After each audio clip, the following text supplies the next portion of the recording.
Bonjour à tous, bienvenue dans Parlons Placement, une demi-heure en direct où nous allons aborder trois sujets. Tout d'abord, l'arrivée de Christine Lagarde à la tête de la Banque Centrale Européenne. Qu'est-ce qui l'attend et que pourrait-elle faire de plus ou de moins que Mario Draghi?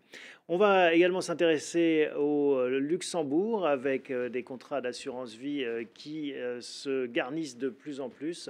On fera le point avec Vincent Kutkovitz sur l'attrait du Grand-Duché en termes d'épargne. Et puis un lancement, Spirica et Amundi, qui annonce le lancement de Tangram. Tangram, c'est une SC à vocation immobilière. Le lancement a lieu aujourd'hui.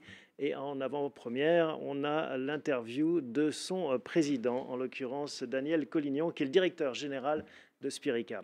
Voilà, c'est Parlons Placement, c'est en direct. Vous pouvez nous poser toutes vos questions et ça commence tout de suite.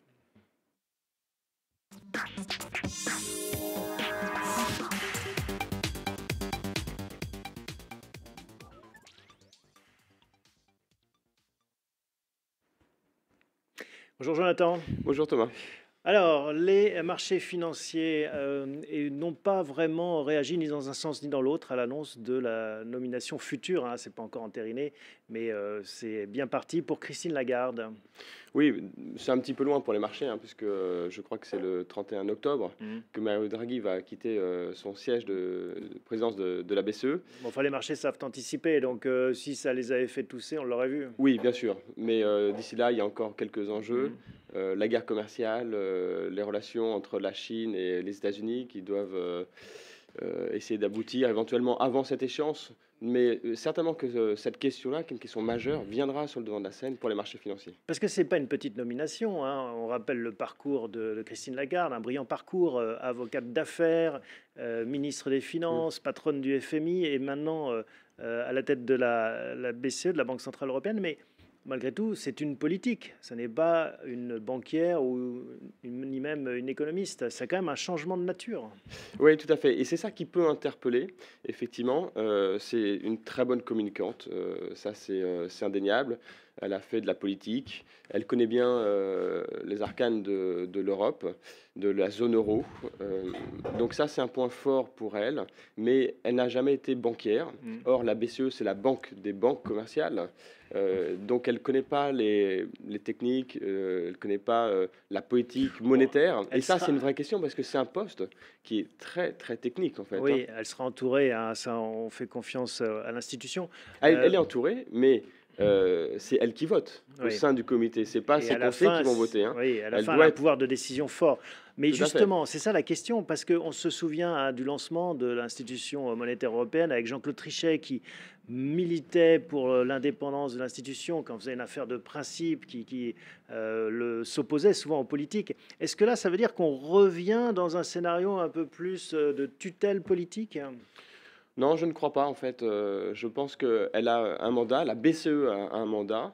Son mandat est simple, il est clair, c'est de lutter contre l'inflation, c'est d'avoir un objectif d'inflation de 2%. S'il est trop bas, il faut le ramener à 2%. S'il est trop haut, il faut le réduire. Aujourd'hui, la problématique, c'est que l'inflation est beaucoup trop basse, donc il faut booster l'inflation. Eh oui, avec des taux d'intérêt négatifs, hein, notamment pour le marché de la dette. Alors justement, qu'est-ce qui attend Christine Lagarde? Mario Draghi, est-ce que voilà, on en est où d'un point de vue politique monétaire européenne? Alors, on en est où? En fait, c'est quoi le constat qu'on fait, le constat économique en Europe, dans la zone euro? Eh bien, on voit que la croissance a ralenti.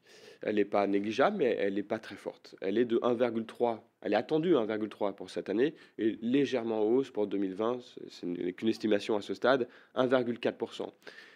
L'inflation, elle, par contre, ça c'est vraiment ce qui baisse énormément, et c'est vraiment le point noir en fait de l'économie européenne. L'inflation est à 1,2% à ce jour sur un an glissant. Et si on retourne tous les prix volatiles, ce qu'on regarde vraiment, c'est l'inflation sous-jacente, elle est encore plus basse. Elle est à 0,8%. Et ça, 0,8%, c'est un niveau qui est plus bas que le niveau d'inflation qu'on avait lorsqu'on a lancé le quantitative easing en 2015. Donc on est dans une situation où il faudrait en faire beaucoup plus en termes de politique monétaire.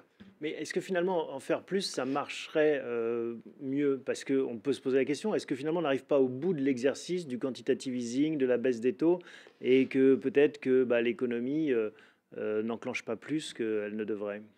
Alors ça, c'est la question à je ne sais pas combien de milliards Oui. d'euros que tous les marchés se posent, effectivement. Pourquoi? Parce que l'inflation est très basse, il faut qu'elle remonte. Mais pour autant, quand on regarde les marchés financiers, on constate en fait que les marchés anticipent une inflation de 1,3% sur les 10 prochaines années. Donc ils anticipent en fait que Oui, la BCE n'y arrivera pas. un scénario à la japonaise, c'est-à-dire qu'on reste flat Ouais. ou très très bas, Ils proche de anticipent zéro. en fait que les mesures que va prendre la BCE ne sont pas suffisantes Mm. pour redresser en fait l'inflation. Donc là, le sujet de Madame Lagarde, c'est d'être plus crédible, de donner confiance au marché financier, dire au marché, regardez, j'ai les moyens, effectivement, de faire remonter l'inflation au niveau de 2%. Et là, pour l'instant, elle n'a pas été convaincante. Mario Draghi lui-même, à ce jour, n'a pas été convaincant. Oui, mais parce que enfin, les marchés font une analyse que beaucoup partagent, c'est-à-dire que la démographie européenne étant plus vieillissante, avec l'âge, on devient plus frileux et on a beau injecter des liquidités sur le sommet, bah, ces actifs finalement restent dans l'épargne, les bons du trésor par exemple, et vont pas s'investir dans les startups ou dans la croissance ou dans l'économie ou dans les emplois. Oui, c'est pas tout à fait vrai en fait. Lorsqu'ils avaient lancé le quantitative easing, ça a eu un impact sur l'économie. La croissance est repartie, l'inflation est repartie. Depuis une bonne année en fait, il y a en Europe, également aux États-Unis, Jérôme Powell en a parlé la semaine dernière devant les sénateurs américains. Il y a un impact en fait de la guerre commerciale qu'a lancé Trump il y a 1 an et demi avec la Chine et avec le reste du monde. Ça a un impact sur les investissements. Et donc, ça a un impact derrière sur la croissance économique qui ralentit un peu partout, qui ralentit en Asie, en Chine et également en Europe. Et donc, la BCE, il faut qu'elle relance la machine par sa politique monétaire, par une politique monétaire plus agressive, plus accommodante, pour inciter de nouveau les entreprises à investir plus qu'elles ne le font aujourd'hui. Mais elle le faisait il y a 18 mois. Une question de Linda qui nous arrive, faut-il se débancariser?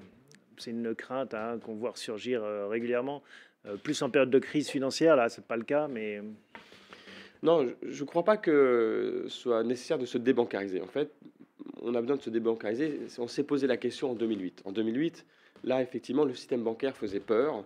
On avait un risque systémique, on avait un risque que les banques fassent faillite. Et ce n'est pas le cas aujourd'hui. Elles sont bien capitalisées.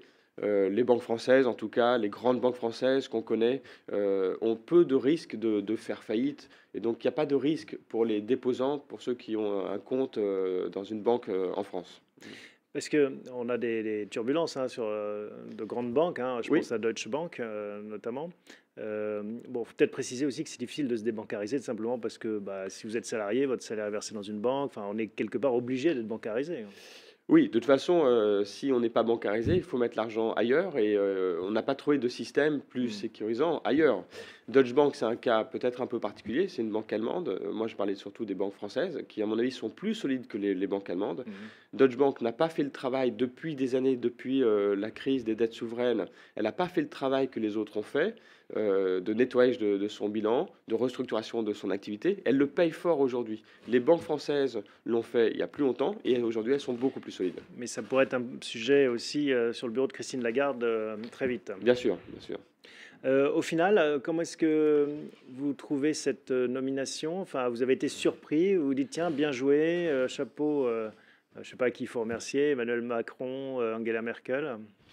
Non, je m'interroge encore, en fait, j'attends de Vous voir. jugerez Je sur jugerai les faits. sur les faits, effectivement. Les enjeux sont très forts, c'est ça qui m'interpelle. Mhm. Comme je vous dis, la situation, elle est aussi grave, aussi sérieuse qu'elle l'était il y a 3 ans, lorsqu'il a fallu lancer le quantitative easing. Que va faire Christine Lagarde? Est-ce qu'elle va trouver les ressources? Je pense qu'on a les cartes en main, mais il va falloir les utiliser. Il va falloir convaincre les Allemands de relancer une politique monétaire accommodante. Il va falloir trouver des arguments techniques, politiques Voir une peut-être. politique budgétaire aussi. Il y a ce débat Également en politique parallèle. budgétaire, donc ça c'est avec la Commission européenne, une autre femme, Ouais. l'allemande. Ursula. Effectivement, elle a un plan de relance, je crois qu'elle prévoit de 1000 milliards de plans de relance budgétaire, c'est important et ça, elle a raison de le faire. Je pense qu'on y arrivera si effectivement on mène les deux en parallèle, un plan de relance budgétaire avec la Commission européenne et un plan de relance monétaire avec la BCE. Au final, on oublie les critères de Maastricht, les 60% de dette sur PIB, les 3% de déficit. Bon, on les jette aux orties par ces périodes de taux bas. Non, aujourd'hui, c'est politiquement, on n'y est pas encore en fait, hein. Les Allemands en sont très très loin. La France, on est juste au niveau des 3%. On sera peut-être un petit peu en Mais on est à deçà. 100% de dette, là où Par contre, on est à Maastricht 100% voulait de dette. Ouais. 60%. Bon, Oui, par contre, sur le critère du niveau de la dette, c'est vrai que là, aujourd'hui, on s'est assis sur ce critère, mais c'est pas vrai simplement en Europe, hein, c'est vrai également dans le Oui. monde entier. Aux États-Unis, demandez à Donald Trump ce qu'il en est. 1000 milliards de déficit budgétaire Oui, les de chiffres prévu. en Ça donne le montant tournis. en dollars, en euros sont plus forts et même en proportion du PIB, ils D'accord. sont encore plus forts. Et ça n'inquiète pas les marchés qui continuent à acheter cette dette, quitte à avoir des taux longs qui passent même sous les taux directeurs américains. Oui, ça n'inquiète pas les marchés aujourd'hui parce que Ou les alors au marchés. contraire, ça les inquiète et c'est pour Non, ça je que les crois taux pas. deviennent négatifs. Non, non, je crois pas. Je crois que ça les inquiète pas parce que en fait, ils considèrent qu'il n'y a pas de sujet de refinancement de la dette. Elle est beaucoup plus importante qu'il y a 10, 20 ans, mais aujourd'hui, on a les moyens de le gérer. Et la réponse, pour boucler avec le début de notre entretien, Thomas, c'est l'inflation en fait. On a le moyen de les financer parce que la BCE peut mettre de l'argent sur la table, peut créer des euros, de la richesse, parce que l'inflation est tellement basse qu'il n'y a pas de risque monétaire. Bon. À suivre. Merci Jonathan pour ces explications, cet éclairage sur l'arrivée prochaine de Christine Lagarde à la tête de la Banque Centrale Européenne. Je vous souhaite un bel été, puis on se retrouve en septembre à la rentrée. Merci, vous aussi.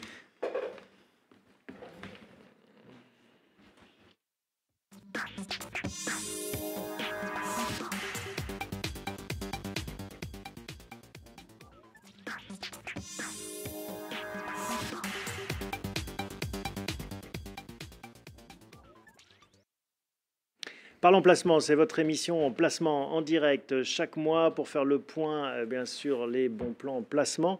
Une émission que vous pouvez retrouver en podcast notamment sur les grandes plateformes, iTunes, Spotify et même Magellan.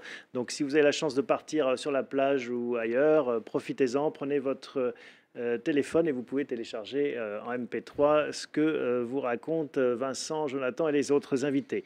Vincent, alors on va s'intéresser au Ouais. Luxembourg, on va partir Ouais. un petit voyage, pas très loin, d'un Exotique. point de vue de l'épargne, parce Ouais. que vous avez les derniers chiffres. Voilà, nous on regarde en fait chaque année les chiffres qui tombent là, ils viennent de tomber. On sait maintenant que la France a envoyé 8 milliards d'euros sur les contrats d'assurance vie. Les Français ont placé 8 milliards d'euros en 2018 sur les contrats d'assurance vie au Luxembourg. C'est toujours un niveau très élevé. Depuis quelques années, on constate qu'il y a une certaine On va voir d'ailleurs ce graphique dynamique de ce côté-là. Voilà, qui montre en indiqué. effet cette... voilà, c'est Et donc, en légère progression. Alors on est un peu en baisse par rapport à 2017, sachant que 2017 faisait suite, il y avait deux événements. Il y avait la promulgation de la loi Sapin 2 fin 2016, qui a été le premier déclencheur d'un afflux important. Et le deuxième déclencheur, c'était le risque de second tour de la présidentielle. Pendant un certain temps, les sondages donnaient le risque d'avoir deux extrêmes au second tour de l'élection présidentielle. Et là, il y avait eu un afflux important. Donc on voit que Mais c'est on très voit lié au la climat tendance politique quand même, également. la tendance en bleu et l'encours ne fait que monter, que Voilà, progresser aujourd'hui, quasiment. l'encours en fait de l'assurance vie au Luxembourg, ça ne pèse que 3% relativement à l'encours de l'assurance vie en France. Hein. On a 1800 milliards d'un côté, là on a un peu plus de 50 milliards d'euros. Mais en tout cas, ce qu'on voit, c'est que la dynamique est extrêmement forte. Et alors avec un tropisme français fort, c'est le graphique suivant, où on voit qu'en effet, les Français aiment bien Ouais. ce Et, placement. et c'est là qu'il y a quelque chose d'intéressant à analyser, c'est qu'on voit que les Français sont donc les premiers contributeurs à l'assurance vie en provenance de l'étranger au Luxembourg. Juste derrière, on a l'Italie.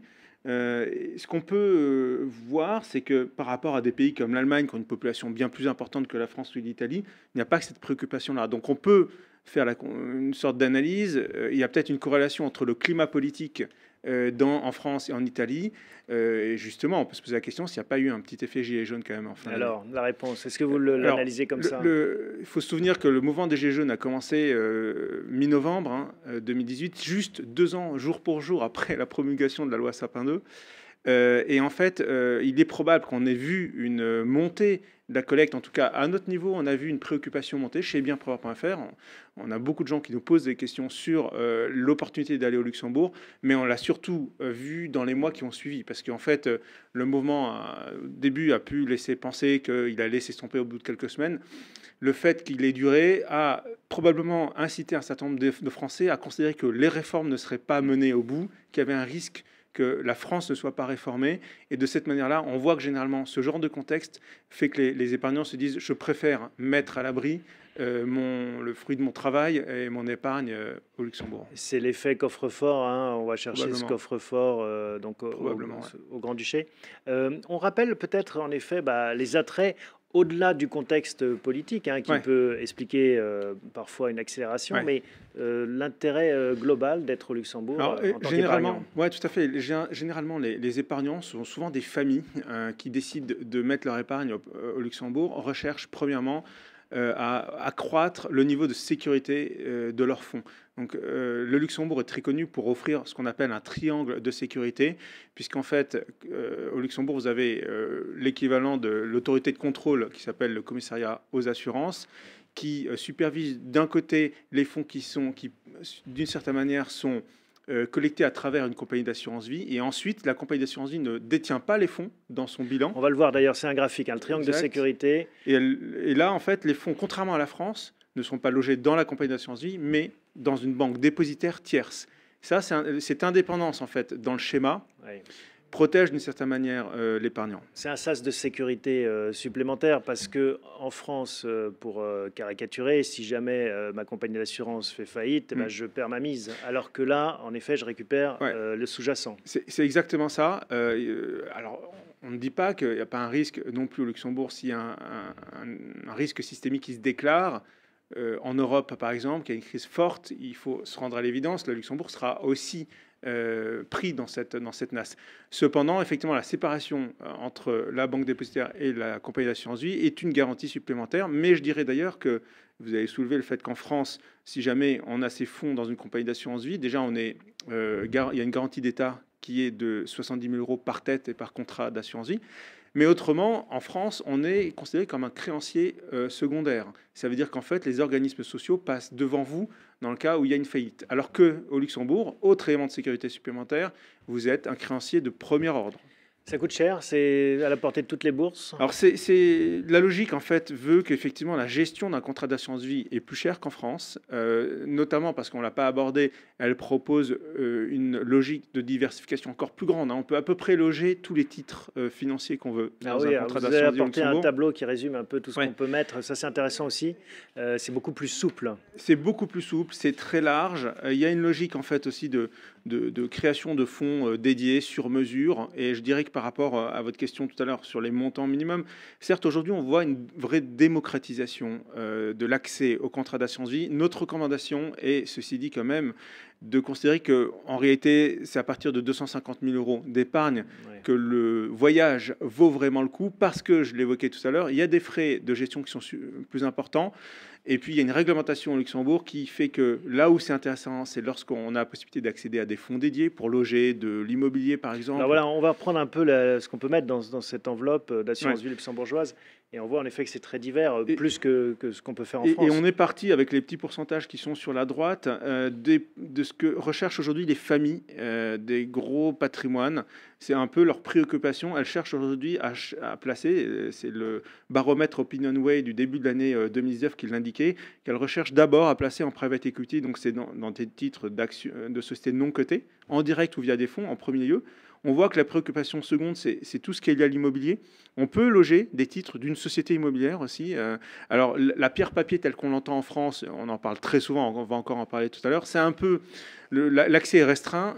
Il y a quelques contrats qui permettent de positionner des OPCI, en fait, dans les contrats d'assurance. Mais là, on peut mettre un immeuble, par exemple. À travers les titres d'une société. En tout cas, la compagnie l'étudiera et il faut un montant de valorisation du bien assez important. Là, on est plutôt de l'ordre du million d'euros en fait. Pour ce et genre des forêts, des vignobles, ça ce sont des choses. Oui, en tout cas, moi j'ai pas de cas précis où on a positionné des vignobles, des forêts. Ceci dit, si on a un actif qui est qui se traduit par un titre, une détention d'un titre, la compagnie pourra l'étudier. En tout cas, les compagnies avec lesquelles on travaille chez bienpropre.fr le font et étudient, donnent une réponse assez rapidement, même sur des actifs qu'ils appellent des actifs non traditionnels. Il y a des questions qui sont liées aussi à la fiscalité de ces placements. Oui. Quelle est la fiscalité? Alors, on nous a beaucoup posé de questions encore ces derniers jours. Quel est l'avantage fiscal? Il n'y a pas d'avantage fiscal à déplacer son épargne d'un contrat d'assurance vie en France vers le Luxembourg. Est-ce qu'il y a un désavantage, un inconvénient? Alors, je dirais qu'en fait, il y a une transparence fiscale. Il n'y a pas d'avantage. Par contre, lorsqu'on est expatrié ou alors qu'on se destine à avoir une carrière à l'étranger, là, ça peut être très intéressant parce qu'en fait, votre contrat d'assurance vie, contrairement au cas où en France, souvent, certains épargnants ferment leur contrat d'assurance vie lorsqu'ils partent à l'étranger, ça peut poser problème. Là, le contrat d'assurance vie luxembourgeois vous suit en termes de fiscalité, il s'adapte à la fiscalité de votre nouveau lieu de résidence. Donc, il y a des gens des familles qui régulièrement, tous les 2-3 ans, changent de lieu de résidence. Le contrat d'assurance vie est particulièrement destiné dans ce cas-là. Et surtout si le pays de destination a une fiscalité plus clémente en la matière. Exact. Voilà ce qu'on pouvait dire. Merci beaucoup Vincent Avec pour cet éclairage sur l'assurance vie luxembourgeoise. Bel été également. Merci. Puis on se retrouve Vous à la aussi, rentrée pour de nouvelles émissions. Voilà, on va tout de suite parler immobilier, une fois n'est pas coutume, pour la troisième partie.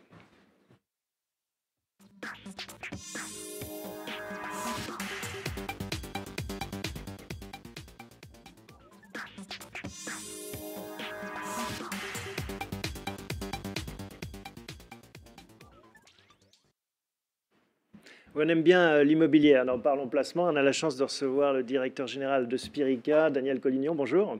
Bonjour. Avec une actualité forte, puisqu'aujourd'hui, vous venez d'annoncer le lancement d'une nouvelle société civile à vocation immobilière. Elle s'appelle Tancram. Tancram, oui. Oui. Une SC que l'on a construite avec Amundi Immobilier. Donc, et qu'on va présenter dans l'ensemble de nos contrats d'assurance vie dès la semaine prochaine. Qu'est-ce qu'on trouve alors dans Tancram?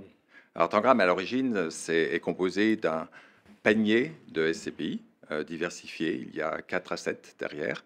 Et progressivement, on va l'enrichir à travers des investissements immobiliers en direct.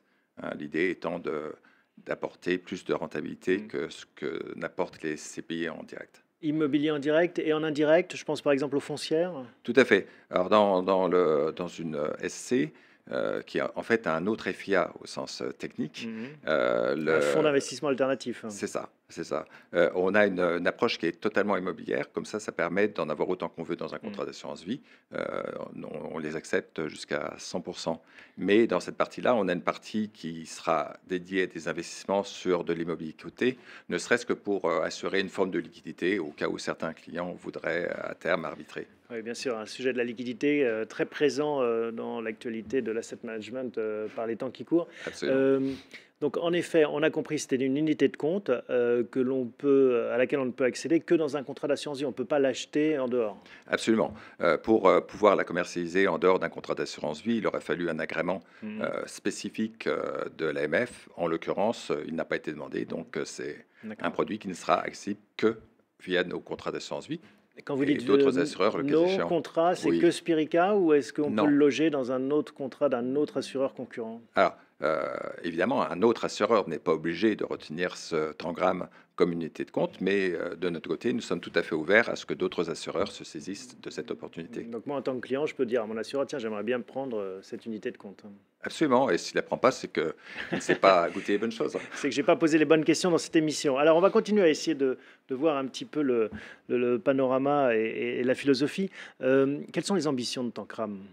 Alors, Tancram arrive à un moment où, compte tenu de l'évolution des taux d'intérêt sur les marchés, le rendement des fonds euros va s'effondrer.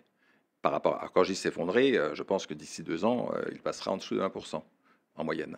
Et donc, par rapport à ça, il faut qu'on trouve des solutions pour les épargnants qui nous font confiance, avec une meilleure rentabilité et une volatilité le plus faible possible. Mais alors, vous mentionnez le timing. Est-ce que justement, c'est pas un peu tard d'arriver sur ce marché immobilier qui est déjà chauffé à blanc? C'est vrai qu'il est chauffé à blanc, mais aujourd'hui, la norme pour évaluer ce marché, c'est la différence de rendement entre l'immobilier d'un côté, l'obligataire de l'autre. Cette différence n'a jamais été aussi élevée qu'aujourd'hui. Alors certes, grâce du fait de l'effondrement des taux, mais ça nous rend confiants sur la valorisation. Vous allez pouvoir défendre cette prime de risque, cet écart entre les rendements obligataires d'une part et puis les rendements immobiliers de l'autre? Alors malheureusement, ma conviction est que les taux d'intérêt resteront très bas très longtemps. Oui, c'est ce qu'on disait avec Jonathan en première partie d'émission d'ailleurs. Oui, oui, c'est la relance de l'inflation est un objectif compliqué. Je ne suis pas sûr que l'effondrement des taux y participe, mais en tout cas, c'est la politique actuelle. Et il y a tout un tas d'autres facteurs qui font que l'inflation a peu de chances de repartir. Bon. En termes de sous-jacent, sur quel type d'immeuble vous allez miser dans Tancram? Alors aujourd'hui, nous sommes, on a vocation à investir sur de l'immobilier commercial. Beaucoup de bureaux, mais du commerce aussi, même si en ce moment le commerce est, disons, moins coté, mais c'est aussi l'occasion de faire de bonnes Donc opérations. quoi, des centres commerciaux par exemple? Oui, des centres commerciaux, effectivement, peuvent faire partie de nos investissements. On est aujourd'hui largement orienté sur Paris et la région parisienne, un peu de province, mais surtout, on va renforcer la part de l'étranger qui peut apporter d'autres opportunités, en particulier de diversification. Et en termes d'encours, vous commencez déjà avec une mise de départ. Ça, c'est l'avantage d'avoir un petit peu de réserve maison. Tout à fait, tout à fait. La SC est lancée avec un peu plus de 200 millions d'euros. Et vous visez quoi? Vous avez une idée? Vous avez un business plan? Après, Sky's the limit, mais bon. ça dépendra des assureurs qui vont la distribuer. C'est clair que si, comme on l'envisage aujourd'hui, Predica se saisit de cette unité de compte, ça risque d'arriver rapidement à des gros volumes. Un mot sur justement votre philosophie en termes d'assurance vie. On peut, chez vous, constituer une assurance vie 100% immobilière. C'est-à-dire ce qui Tout à fait. rejoint cette démarche de se dire, tiens, je vais défendre mon rendement grâce à cet actif. Tout à fait. Aujourd'hui, on considère que l'immobilier est la forme d'investissement la plus efficace. Si on cherche encore une fois à maximiser le rendement avec une volatilité qui est faible, et on se dote des moyens de permettre à aux clients de nos partenaires distributeurs d'aller jusqu'à 100%. Alors, dans ces 100%, la partie SCPI, qui est une partie moins liquide, est elle-même plafonnée à 50%, mais comme à côté, on a des EPCI, des SCI, une large gamme. Bon, l'immobilier, c'est très bien en termes de rendement, on l'a vu. Il y a malgré tout un risque, hein. On se souvient, il y a eu des crises immobilières de par le passé. Comment est-ce que vous voyez ce problème éventuel? Alors, effectivement, il y a des crises. Alors, l'avantage pour le client final, c'est que nous assurons une totale liquidité sur l'immobilier. Donc, si un jour il veut se détourner de ce type de placement, il pourrait le faire sans problème. D'un autre côté, la part de l'immobilier reste raisonnable dans l'ensemble de nos placements, que ce soit pour le compte de nos assurés ou dans nos fonds euros. Et on n'aura pas de problème à absorber une quantité supérieure d'immobilier si nécessaire. On peut dire que ce produit a vocation à concurrencer des concurrents qui marchent très bien, hein, qui ont rencontré un bon accueil. C'est ça aussi l'idée? Compléter et concurrencer, je pense qu'aujourd'hui, on est sur un marché sur lesquels certains seront très bons à certains moments, moins bons à d'autres, et qu'il est important de diversifier. Nous, on propose à nos clients l'ensemble de la gamme des C disponibles sur le marché, en tout cas celles qui sont en vente libre, et donc ils pourront compléter Faire leur leurs marché. investissements avec Tangram. Un petit mot peut-être des équipes de gestion. Enfin, comment est-ce qu'elles travaillent? Quelle est leur philosophie? Est-ce qu'elles trouvent encore des bons dossiers facilement? Alors, on a la chance de travailler avec Amundi Immobilier, qui est un des plus gros intervenants sur ce marché, le plus gros d'ailleurs, je crois, l'année dernière. Et ça permet d'avoir en priorité accès à des biens alors, très importants et qui sont présentés prioritairement à ces acheteurs privilégiés. Et l'accueil de vos clients, vous l'avez testé avant le lancement officiel? Alors, pour le moment, on a testé l'accueil des conseillers de ces clients Oui. qui sont terriblement en attente. Bon, il y en a qui sont très en attente, c'est les équipes de bienprévoir.fr, hein, qui le mettront à disposition de tous ceux qui nous regardent sur le site bienprévoir.fr. Merci beaucoup Daniel Collignon de nous avoir Merci. rendu visite, de nous avoir présenté Tangram. Comment s'écrit Tangram? Tangram. Bon voilà, disponible dans toutes les bonnes crèmeries. Merci beaucoup, merci à vous de votre fidélité. On se retrouve après l'été. Profitez de vos vacances si vous avez la chance d'en prendre. Et puis, vous pouvez nous emmener dans vos baladeurs avec un fichier podcast que vous retrouvez sur iTunes, sur Spotify ou autre Magellan, sur toutes les bonnes plateformes. Voilà, bel été à tous et on se retrouve en septembre.